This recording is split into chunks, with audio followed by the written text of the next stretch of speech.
नमस्ते बच्चों, मैं सरोज गोस्वामी, सहायक आचार्य सनातन धर्मराज के महाविद्यालय ब्यावर। आज का हमारा टॉपिक है, जैसा कि मैंने कल आपको बताया था, प्रायद्वीपीय पठार के प्रमुख पठारों के बारे में मैंने आपको बताया था। आज मैं आपको प्रायद्वीपीय पठार पर जो पर्वत हैं या पर्वतमालाएं हैं उनके बारे में बताऊंगी। प्राचीन पठारी भूभाग होने के कारण अनावृत्तिकरण की क्रियाओं के कारण मतलब अनाच्छादन की क्रियाओं के कारण अत्यधिक प्रभावित हो गया है। यहाँ काफ़ी ऊंचे पर्वत विद्यमान थे, लेकिन अनाच्छादन के कारण अब उनकी ऊंचाई कम हो गई है। उन्हें केवल पहाड़ियों के रूप में पुकारा जाता है, जैसे अरावली पर्वतमाला। यहाँ पर जो स्थित पर्वत हैं उसमें सबसे पहले है विंध्याचल पर्वत श्रेणी। विंध्याचल पर्वत श्रेणी जैसा कि आपको दिखाई दे रहा है, इसमें ये जो है वो विंध्याचल पर्वत श्रेणी, इसका विस्तार नर्मदा नदी के सहारे, ये सतपुड़ा और विंध्याचल के मध्य में नर्मदा नदी प्रवाहित होती है। तो विंध्याचल पर्वत श्रेणी जो है, ये विंध्याचल पर्वत श्रेणी आपके प्रमुखतः से विंध्याचल जो पर्वत श्रेणी है, इसका विस्तार नर्मदा नदी से, ये यहाँ पे आपके ये नर्मदा नदी है, तो नर्मदा नदी से इसका विस्तार पश्चिम की ओर गुजरात राज्य से यहाँ से प्रारंभ होके ये यहाँ से प्रारंभ होती है, उसके समानांतर पूरब की ओर चलती है, फिर उत्तर पूरब की ओर मिलकर उत्तर प्रदेश के मिर्ज़ापुर तथा सोनभद्र जिलों तक ये चली गई है। इसकी जो प्रमुख पर्वतमालाएं हैं वो है विंध्याचल पर्वतमाला, फिर है भानीर, यहाँ पर मध्य में आपके ये भानीर है, फिर है कैमूर, उसके बाद में है पारसनाथ। ये आपके यहाँ पर है पारसनाथ की पहाड़ियाँ। तो इस प्रकार से ये प्रमुखतः से इस प्रकार से फैली हुई है। इसके उत्तर की ओर यहाँ पर आपके मालवा का पठार है, यहाँ पर आपके बघेलखंड तथा बुंदेलखंड का पठार है। यहाँ प्राचीन युग के परतदार चट्टानें पाई जाती हैं, जिसमें कि लाल और बलुआ पत्थरों की प्रधानता है। इसकी औसत ऊंचाई समुद्र तल से 750 से 1200 मीटर है। यह पर्वतमाला गंगा नदी के क्रम को दक्षिण भारत की नदियों के क्रम से अलग करती हैं। अगर यहाँ देखा जाए तो ये आपके यहाँ पर जो ये नर्मदा नदी प्रवाहित हो रही है और इसके दक्षिण भाग की जितनी भी नदियाँ हैं वो बंगाल की खाड़ी में इस प्रकार से प्रवाहित होती हैं, और इसके उत्तर की जितनी भी नदियाँ हैं वो यमुना और गंगा में प्रवाहित होती हैं। तो इस प्रकार से ये उत्तरी भारत और दक्षिणी भारत के अपवाह क्रम को अलग करता है। यहाँ पर जो पर्वतों की चोटियाँ हैं वो चपटी हैं, लेकिन इनके दक्षिणी ढाल खड़े हैं।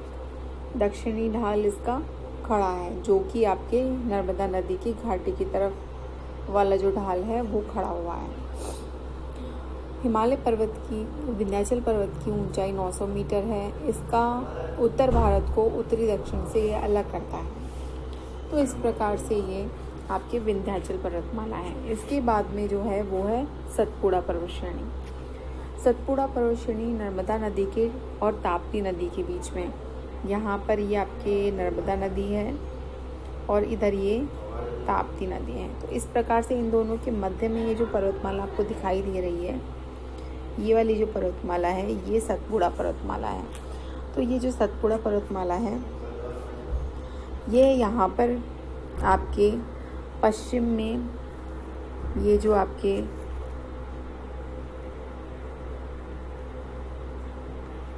सतपुड़ा जो पर्वत श्रृंखला है या पर्वतमाला है वो राजपीपलाज की पहाड़ियों से प्रारंभ होती है। प्रमुखतः से जो इसकी जो पर्वत श्रृंखला है वो राजपीपलाज, यहाँ पर आपके राजपीपलाज की पहाड़ियाँ हैं।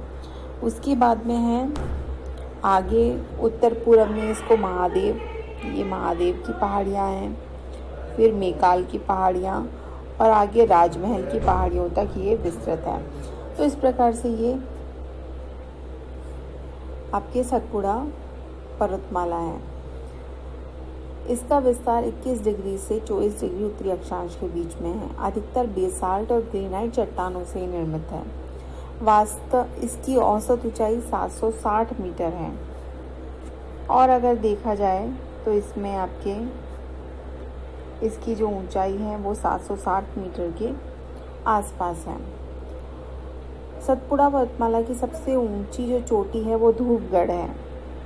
इसकी जो सबसे ऊंची चोटी है, इसमें आपको दिखाई दे रहा होगा यहाँ पर आपके, ये जो आपके पर्वत चोटी है ये है धूपगढ़। ये पर्वत चोटी सतपुड़ा की सबसे ऊंची चोटी है, जो कि 1350 मीटर समुद्र तल से ऊंची है। यह महादेव पर्वत पर स्थित है।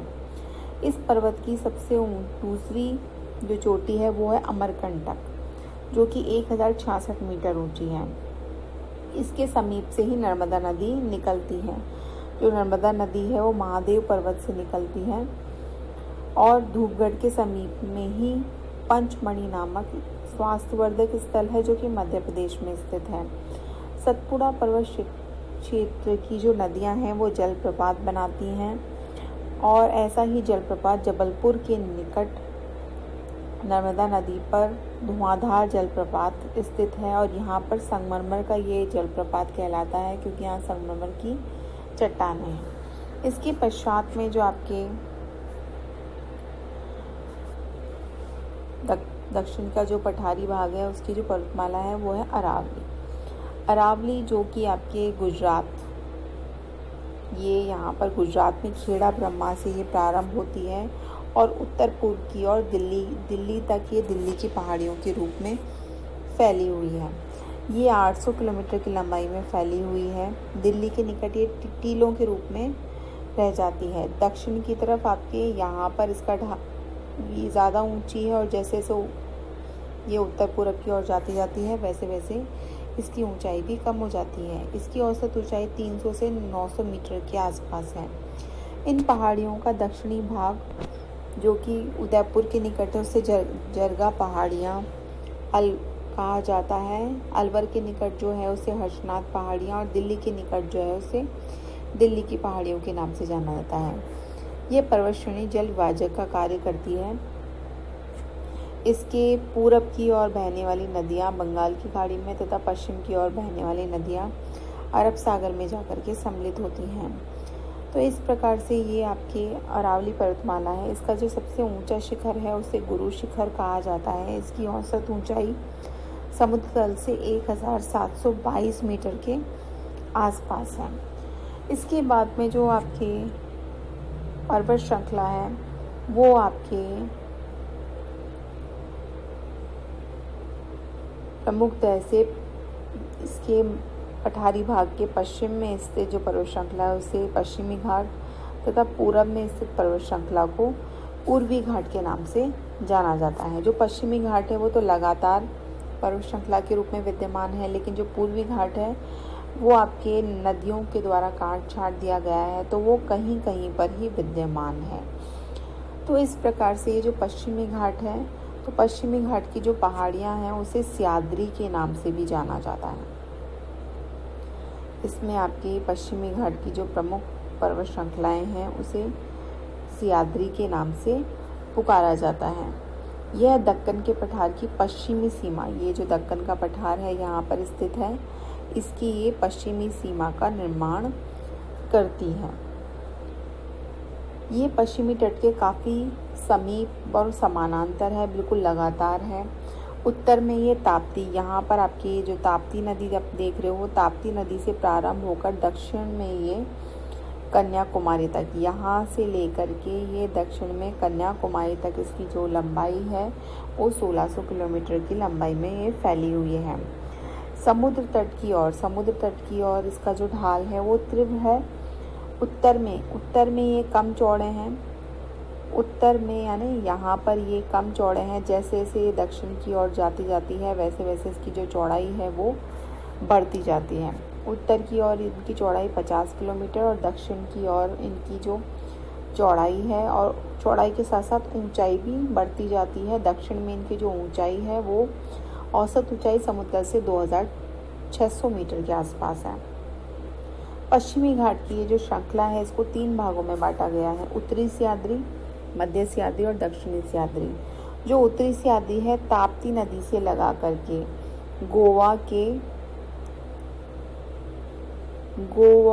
जो ताप्ती नदी है वहाँ से लगा करके गोवा के उत्तर पूर्व में मलप्रभा, जो आपके मलप्रभा नदी है प्रवाहित होती है, वहाँ तक इसकी ये फैला हुआ है उत्तरी सह्याद्री। इसकी जो लंबाई है वो 650 किलोमीटर की है। इसकी समुद्र से ऊंचाई है 550 मीटर के आसपास। पश्चिम की ओर इसका जो ढाल है वो तीव्र है और दीवार की भांति खड़ा हुआ है। पूरब की ओर इसका जो ढाल है वो मंद है। इस भाग से आपके नदियां प्रवाहित होती हैं, गोदावरी नदी, कृष्णा नदी। इस उत्तरी सह्याद्री से प्रवाहित होने वाली नदियां हैं। इसकी जो प्रमुख चोटियां हैं उसमें है पहला कलसुबई, जो कि आपके यहाँ पर स्थित है। इसके बाद में है महाबलेश्वर, जो कि यहाँ पर स्थित है, और आपके साला है। तो इस प्रकार से ये इसकी प्रमुख चोटियां हैं। अब ये जो पश्चिमी घाट है वो बिल्कुल लगातार विस्तृत है, तो पूरब से पश्चिम की ओर जाने के लिए जो दर्रे हैं उसमें प्रमुख है, ये है थाल घाट और ये है भोर घाट। ये वाला जो थाल घाट है और ये है भोर घाट। तो ये प्रमुख दर्रे हैं।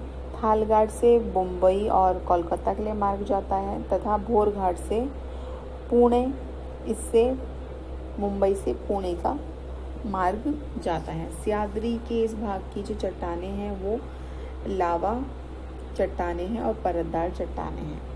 इसके बाद में आता है आपके मध्य सह्याद्री।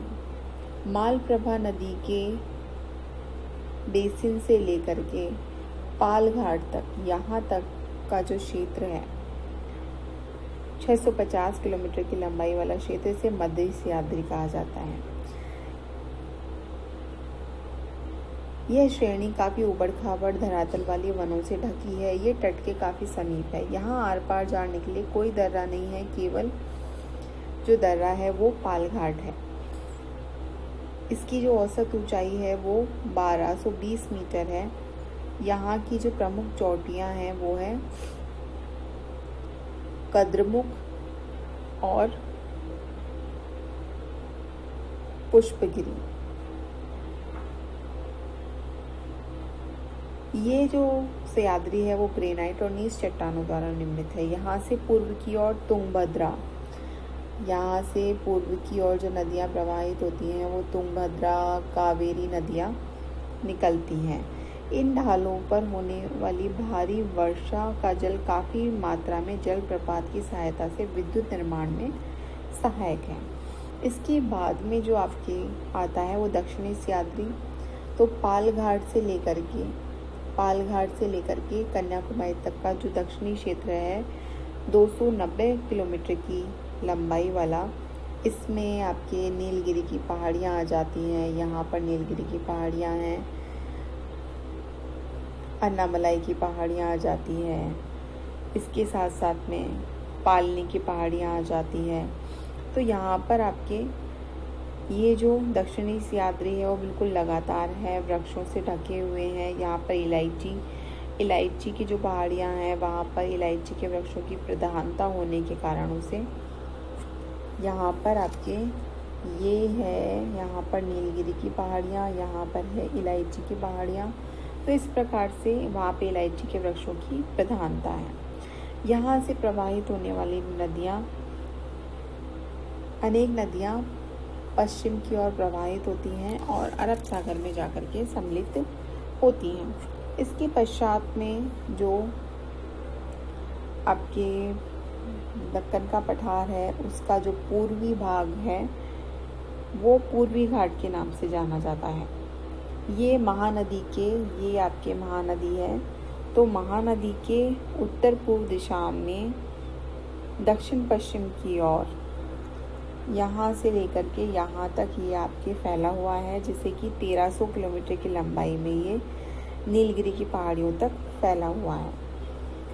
नीलगिरी की पहाड़ियों के बाद इसका अपना स्वयं का जो अस्तित्व है वो समाप्त हो जाता है और ये पश्चिमी घाट और पूर्वी घाट नीलगिरी की पहाड़ियों पे जाकर के मिल जाते हैं। यहाँ पर जाकर के वो सम्मिलित हो जाते हैं। इस पर्वतीय भाग की औसत ऊंचाई 650 मीटर है और इसकी औसत चौड़ाई उत्तर में 190 किलोमीटर तथा दक्षिण में इसकी उत्तर में इसकी लंबाई 190 किलोमीटर, दक्षिण में इसकी जो चौड़ाई है वो 75 किलोमीटर तक ही रह जाती है।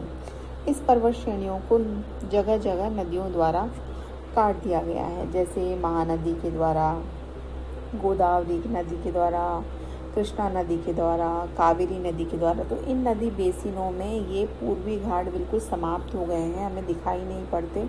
केवल आपके यहाँ पर और इधर की तरफ हमें पूर्वी घाट दिखाई देते हैं। तो इस प्रकार से ये आपके पूर्वी घाट की ये जो पहाड़ियाँ हैं, इन पहाड़ियों को अलग अलग क्षेत्रों में अलग अलग नाम से पुकारा जाता है। दक्षिण में यहाँ पर नीलगिरी की पहाड़ियाँ कहलाती हैं ये, फिर सेवराय की पहाड़ियाँ कहलाती है ये, यहाँ पर इसे जवादी की पहाड़ियाँ कहते हैं, यहाँ नल्ला मलाई की पहाड़ियाँ हैं। तो इस प्रकार से ये आपके पहाड़ियाँ पूर्वी घाट में दक्षिण से उत्तर की ओर पाई जाती हैं। ये पर्वत गोदावरी और कृष्णा नदी के डेल्टा के समीप यहाँ पर ये बिल्कुल समाप्त हो गए हैं। यहाँ पर ये हमें नहीं दिखाई देने को मिलते। पूर्वी घाट वास्तविक पर्वतों के रूप में महानदी व गोदावरी नदी के बीच के भूभाग में मिलते हैं। ये आपके यहाँ पर और दक्षिण में कृष्णा नदी तथा कावेरी नदी के मध्य में देखने को मिलते हैं। यहाँ पर इनकी जो औसत ऊंचाई है 990 मीटर है। यहाँ जो सबसे ऊंचा स्थान विशाखापट्टनम जिले में स्थित है और महेंद्रगिरी यहाँ पर स्थित है महेंद्रगिरी चोटी। ये आपकी जो चोटी है वो है महेंद्रगिरी, जो कि समुद्र तल से 1500 मीटर की ऊंचाई पर गंजम जिले में स्थित है। ये उड़ीसा के गंजम जिले में स्थित है। यह भाग चरकोनाइट तथा खोंडोलाइट चट्टानों से बना है, वनों से ढका हुआ है। गोदावरी के बाद पूर्वी घाट स्पष्ट रूप से आंध्र प्रदेश के कुडप्पा और कुन्नलूर जिले में लगातार देखने को मिलते हैं। यहाँ पर आपके ये देखने को मिलते हैं तो ये आंध्र प्रदेश में ये नल्ला मलाई की पहाड़ियाँ कहलाती हैं। उसके बाद में इसके दक्षिण में आपके और चले जाओ तो उसे पालगोंडा की श्रेणी के नाम से जाना जाता है। उसके बाद में और दक्षिण में जाने पर इसे जवादी की पहाड़ियों के नाम से जाना जाता है और फिर उसके बाद में आपके कोल्लामलाई, पंचमलाई के नाम से जाना जाता है। फिर उसके बाद में शिवराय की पहाड़ियाँ। तो इस प्रकार से ये आपके टुकड़ों रूप में पूर्वी घाट का विस्तार है।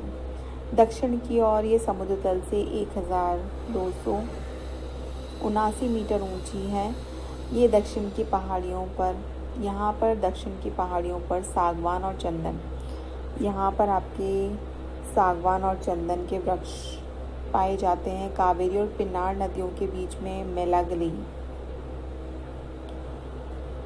मेलागिरी श्रेणी स्थित है, जो चंदन के लिए विख्यात है। तो इस प्रकार से ये जो आपके क्षेत्र है, यहाँ पर आपके पूर्वी घाट इस प्रकार से लगातार विस्तृत नहीं है, टुकड़ों के रूप में फैले हुए हैं। तो इस प्रकार से जो दक्कन का पठार था, उस दक्कन के पठार पे कई पठारों का विस्तार है। इसके साथ साथ कई पर्वत श्रृंखलाओं का भी इसमें विस्तार देखने को मिलता है। इसके बाद में हम कल